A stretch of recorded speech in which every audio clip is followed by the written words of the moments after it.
According to the Stockholm International Peace Research Institute, SIPRI, the global arms trade flows have been changing patterns in the last 5 years, particularly after 2 years of war in Ukraine.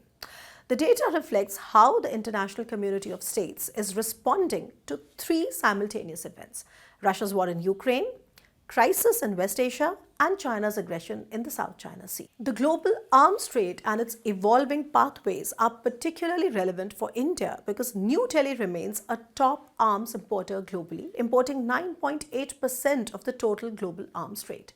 Tracked over 5 years from 2019 to 2023, these patterns affect India in at least 3 aspects: diversification of imports, aspirations to achieve self-reliance in weapons, and the impact on our traditional weapons partner, that is Russia.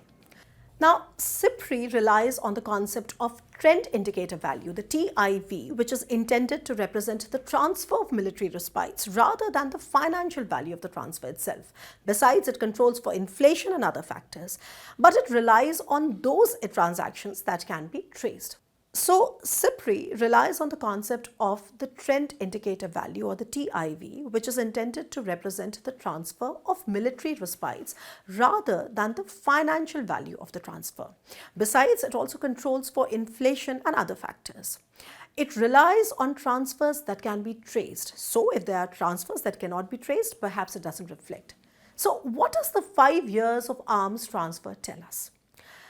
France has achieved a significant milestone by becoming the world's second largest defense exporter for the first ever time. Meanwhile, United States has reinforced its position as the leading arms exporter, with arms trade being a pivotal element of its foreign policy and a cornerstone of its global influence as well. So, US exports surged by 17% compared to the previous 5-year record. In contrast, Russian arms exports experienced a substantial decline of about 53% during the same period, resulting in its descent to the 3rd position in global arms transfers. Now, while Russia's arms exports have decreased by almost half, the US has emerged as the primary arms supplier to Asia and Oceania.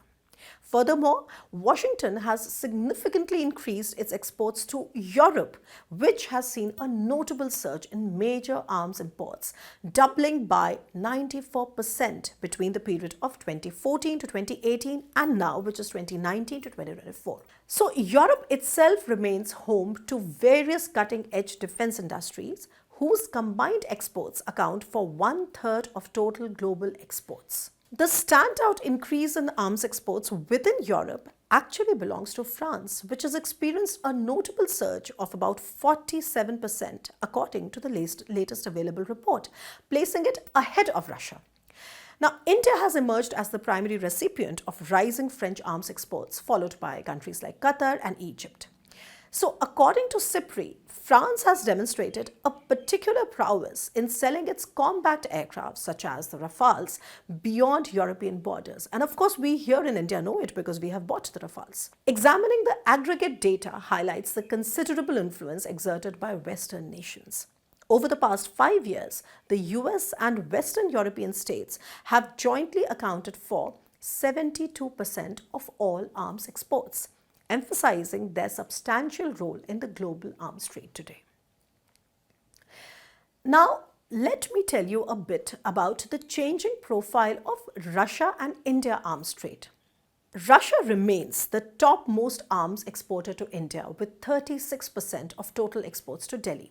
France comes second with 33% and the US is a third with 13%. So, Indian arms imports from Russia have actually quite progressively fallen from 76% in 2009 to 13 to 58% to 36% now, which is 2019 and 23. Moreover, in recent years, China has taken more deliveries from Russia in TIV terms. One of the key factors behind the reduction in India's share of Russian arms exports has been the strategy of diversifying imports from other sources. And the second has been the indigenization that has started actually much before the Ukraine war, but it got accelerated during the war. But there are more explanations for Russia's falling share of global global arms exports. There is an increased reliance on fewer export clients, which indicates a kind of a shrinkage in Russia's customer base that went down from 31 countries in 2019 to 12 in 2023.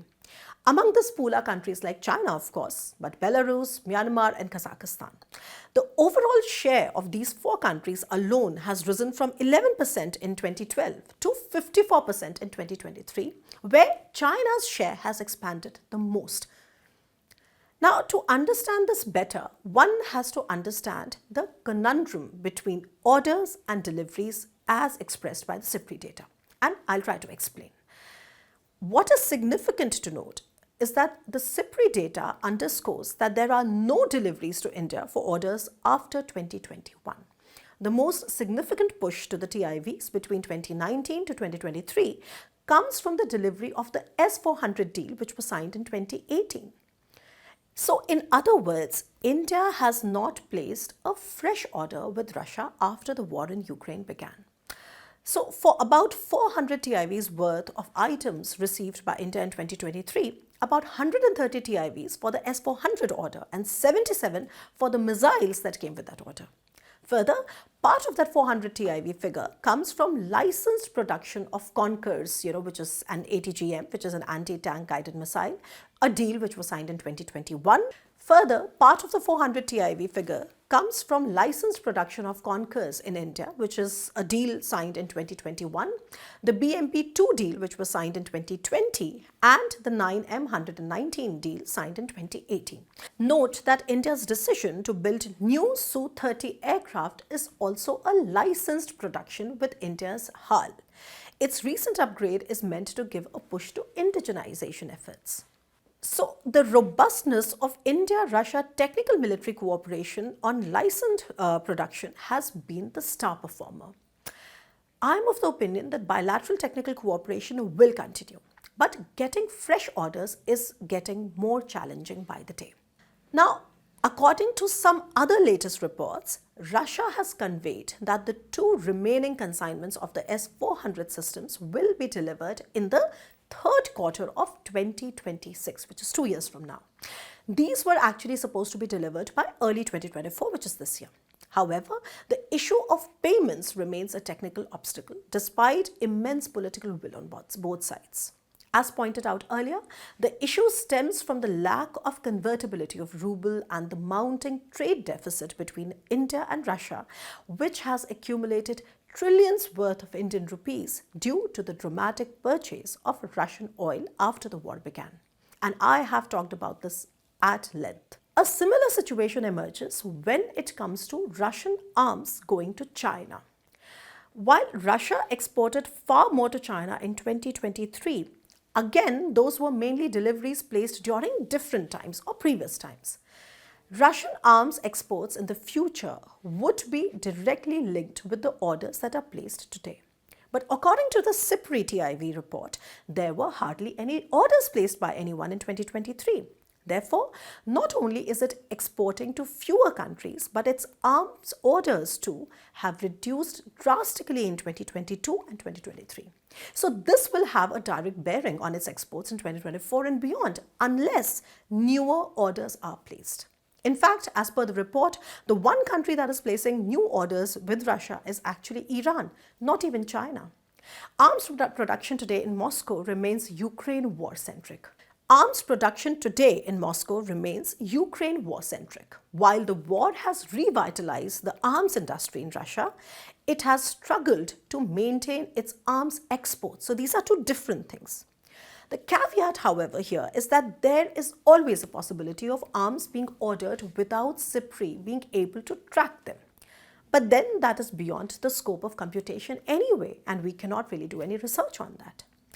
Now, coming back, India faces an additional concern regarding the persistence of sanctions against Russia, which actually show no signs of being lifted.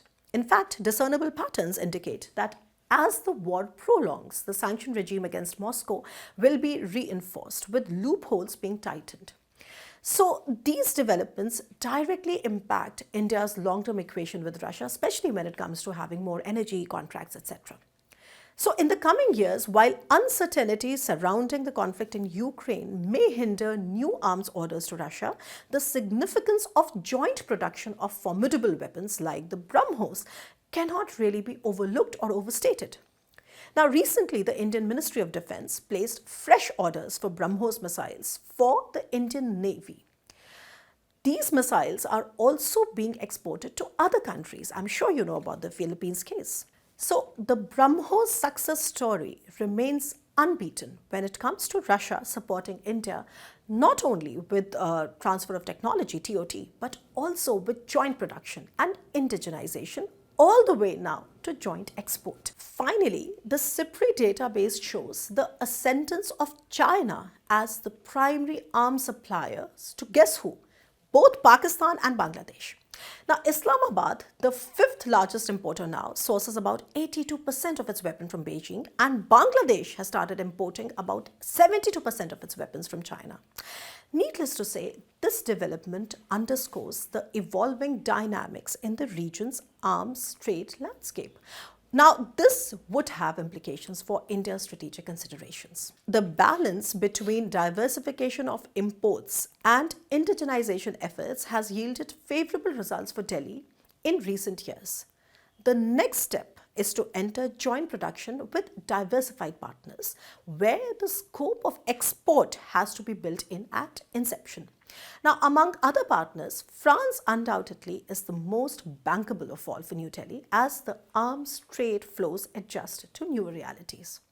I'll be back to track that and more. Stay tuned.